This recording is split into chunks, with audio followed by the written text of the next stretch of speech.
Good evening to everyone. What a joy it is for me to be able to lecture in English. Normally in Israel, I have to break my teeth trying to lecture in Hebrew, and you can imagine where that goes. I'm going to ask your indulgence just for a moment and read something that I wrote for all of you. And then after it, I just want to relate a few personal stories to you about my greatest accomplishments. So if you will, I'm going to read. I stand here in awe of all of you. Your contribution and dedication to the Maccabiah movement is inspiring. Your love of sport and participation in efforts to bring Jewish people from all over the world is what Israel is truly all about. A homeland for Jewish people everywhere, whether they live here or not, because Israel is a state of mind and a state of the heart. The Maccabiah is a gateway to this beautiful country, to the dream of meeting and sharing, of competing and enjoying the joint experience of Jewish athletes everywhere. And the spirit of the Maccabiah lives in all of us forever, enriching our lives and making us participants in Israeli society from near and from far, forever. I am lucky to be a poster child for Maccabia's success, a better and a richer person because of my deepened Jewish experience, which came through the gateway of the Maccabiah.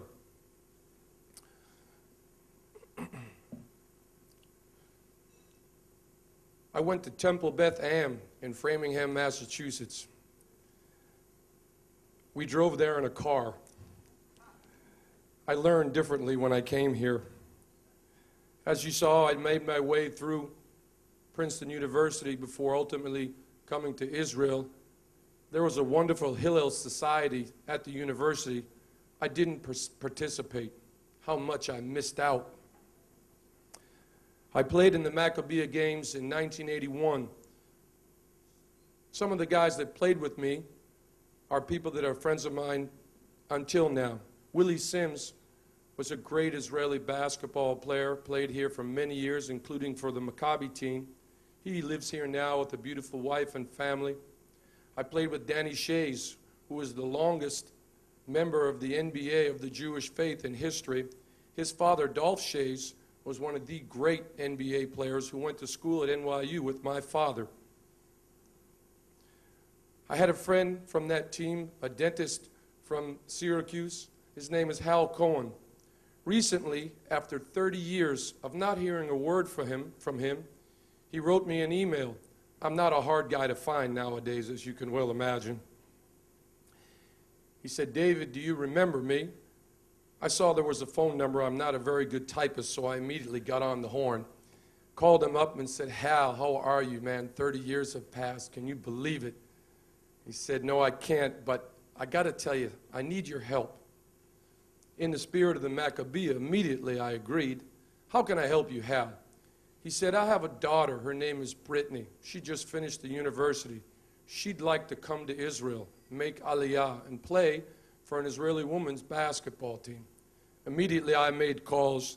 She's now shortly to be under contract and on her way. What a wonderful closure of a circle.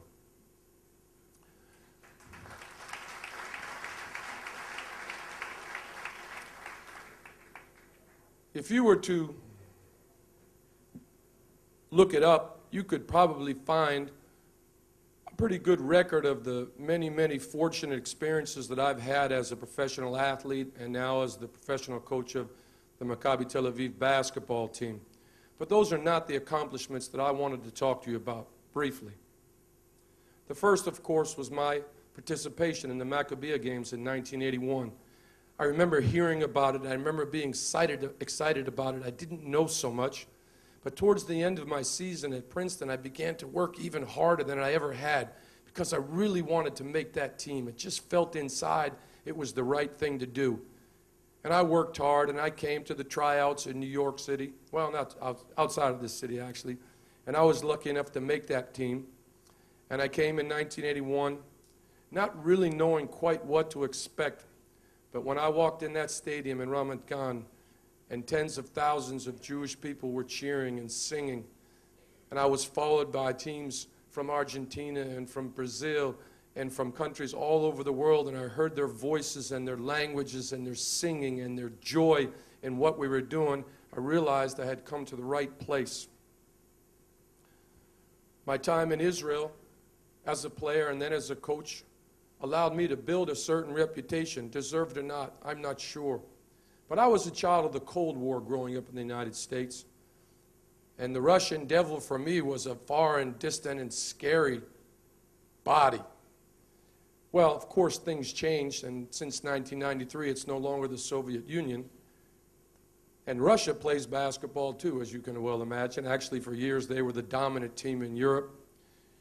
In 2005, the Russian men's basketball team was in a shambles, and they felt they needed to make a change.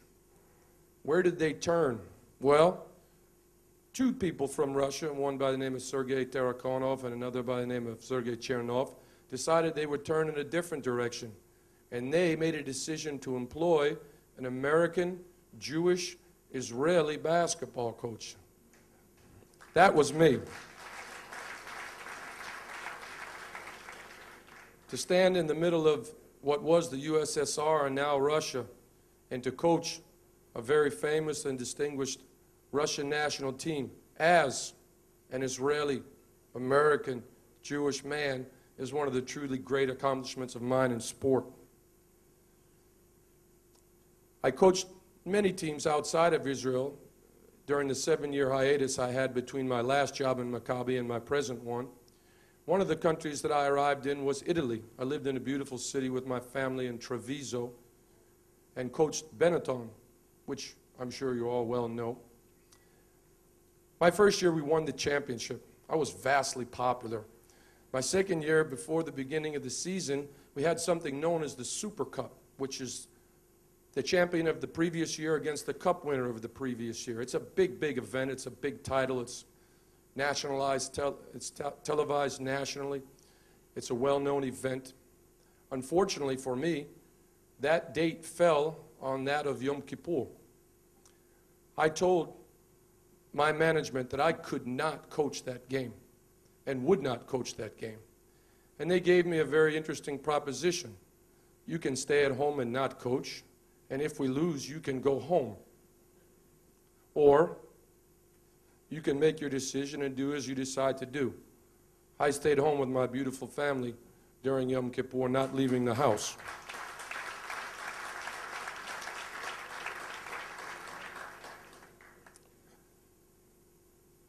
We mentioned Princeton, and I mentioned only once again, when I was getting ready to graduate, my grandmother, God rest her soul, came to the graduation. It was a big thing for her because she wasn't real big on traveling and flying. Matter of fact, she was an immigrant herself from Russia, interestingly enough, ironically enough. She built the whole family on her back through her employment in a Chanut shel Shmatis. That's a second-hand clothing store. True story. At 18, she owned the store. She knew how to work. At my graduation, my grandmother looked at me and said, pretty nice, Princeton graduate. You think you're a big deal, huh? I said, geez, Grandma, I don't know, that's really encouraging. What is it you have on your mind exactly? She said, listen, son, I happen to know you well.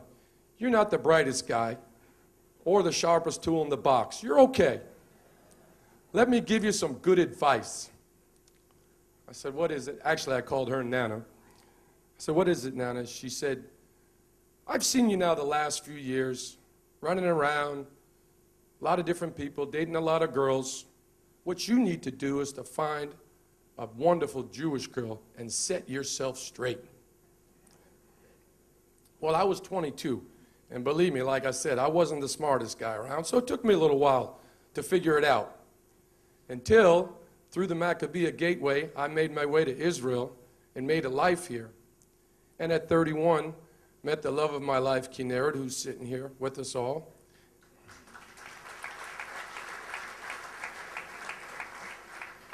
And have 4 beautiful children, all Israelis.